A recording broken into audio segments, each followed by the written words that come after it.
Remembrance Day means different things to different people. For some, it brings to mind the sacrifices made by Canadian soldiers, sailors, and airmen fighting overseas in Europe. Others remember a more pleasant task, the job of bringing the boys back home. Tonight, 3 Maritimers look back on their days at sea aboard the Lady Nelson, one of Canada's hospital ships. Here's Roger Yonker with their story.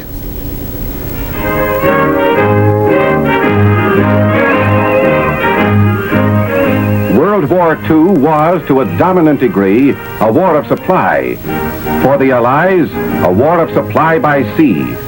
And for 6 long years, the ordinary citizen of Halifax had a rail seat at the spectacle of war. A rather uncomfortable rail seat. From the very beginning of the Second World War, Halifax was the center of the war effort on Canada's east coast. From here, hundreds of merchant ships and their naval escorts set sail for England in large convoys, loaded down with men, supplies, and equipment, all desperately needed to keep the Allies in the fight overseas. Well, that's not a ship picture, is it, Buffett? No. No, that was taken when we come down. Taken in our earlier days. When we come down to Halifax first. Howard Clark and Ralph Smith of Prince Edward Island and Les Buffett of Cape Breton, Nova Scotia, expected to wind up in the infantry when they joined the Army during the height of the war in Europe.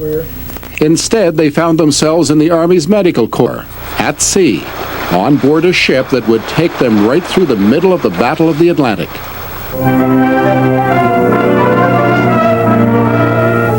The Lady Nelson hospital ship, a casualty herself in the early stages of the war, now plies between distant battlefields and Canada, transporting Canadian wounded home. The Lady Nelson was the first of 2 hospital ships to be commissioned by the Canadian government. Originally a passenger liner owned by Canadian National Railway, she was converted into a floating hospital and sailed back and forth across what many called the most dangerous battlefield of the war. When we left Halifax, we nearly always had a few patients, like perhaps merchant Navy guys, Navy ship had been torpedoed here or something like that. We always had maybe 50 or a couple of wards, perhaps, or cabins or something, taking back to England that were boys who were wounded here. And then we got over there, we unloaded, and we loaded up with our own 512 patients. The Lady Nelson was much different than the merchant and Navy vessels that sailed the North Atlantic Ocean between 1939 and 1945. The hospital ship sailed alone, far away from the convoys, with no protection from the Navy's destroyers or corvettes. I never seen another ship out there all the time we're out there, you might say, as far as Navy ships, things like that was concerned. We were pretty well on our own, and we were all lit up. There was a big cross up on her smokestack, about, I suppose, perhaps 8 feet across, red glass with all lights behind it, and she had floodlights up on her Red Cross flag, and then there was green lights about every, perhaps 8-10 feet all around, right from stem to stern. I've never seen her after night. They said she'd come to Halifax, she was really pretty, and some of the Navy boys said they see her at a distance, she looked like a Christmas tree all lit up. For the most part, the Germans respected the symbol of the Red Cross. The Lady Nelson was never bothered by U-boats or German warships, but there were other hazards. The floating mines in the waters around England, and the terrifying storms of the North Atlantic. I guess the worst experience perhaps was a real rough weather when we had a captain, well, he was known in Halifax as Captain O'Hara. They called him Stormy O'Hara. They said it was a storm in the Atlantic Ocean. O'Hara would find it. And he took a notion he wanted to get to Halifax one time before the Letitia, and he drove her awful hard in a storm, and even the chief officer said he didn't think she'd stand it, but he was the captain. We lost 2, a life raft and a lifeboat, and all the green lights on the starboard side was washed up the palm deck. And most all the portholes were leaking, It was a real bad storm. It was nervous. You weren't allowed on deck because there was no way to get on deck, because you'd water take the apartments and all the doors were shut. The word in Halifax was that we had went down, and when we came back in and I visited some of my friends, they were surprised to see me because they thought we had gone down, but we hadn't, and so we survived that and carried on. The Lady Nelson made 64 trips across the Atlantic and brought over 21,000 soldiers, sailors, and airmen home. Looking after them during the 10-day crossing was a big job. Kept you busy. There was 3 of us in the ward that I worked on. 42 beds, and there was 3 of us looking after 42 patients for 12 hours and served the meals and cleaned the ward. So you weren't loafing too much. Each orderly was picked for a different ward.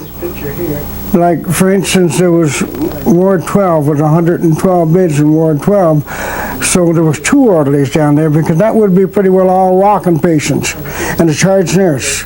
That's a lot of beds. Clark, Buffett, and Smith experienced the Second World War in a way very few had a chance to. The war at sea was never very far away, and the human toll of the land and air wars in Europe was something they faced every time they went to work. I mean, it was sort of sad to see some of the guys coming back from the battlefields. They were pretty well shot up and legs missing and paralyzed guys, which was the saddest to look at. Some of them you wonder perhaps what they'd ever do when they got home or not. As I said, talking there before, the chap with both arms off, I figures about the saddest condition in a way, because he couldn't do anything for himself.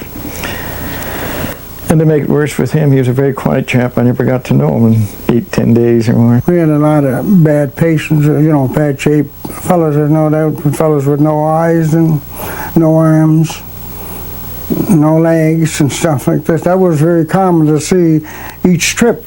The 3 friends spent 2 years on the Lady Nelson. They faced a lot of hardships together. They worked hard, but they also had a lot of fun and saw many parts of the world they wouldn't have seen in peacetime.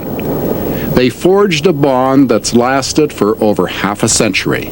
The last trip we made on her, we ended up in the shipyards the day we left her, and I think that was one of my saddest days, perhaps, because I had buddies there that I'd been with for 18 months, 2 years, and some of them together for 3 years, and they were going to leave and probably never see each other again. It was kind of a sad, because in a ship, you get very close. I mean, in an army barracks or something, you're uptown with your friends and so on, but when you're on a ship and there's only 100 of you, you got to know everybody pretty well, where they come from, what they did, and their ins and outs. It makes it kind of hard that way. I think anybody who's on a ship will tell you the same thing, that there's a closer bond.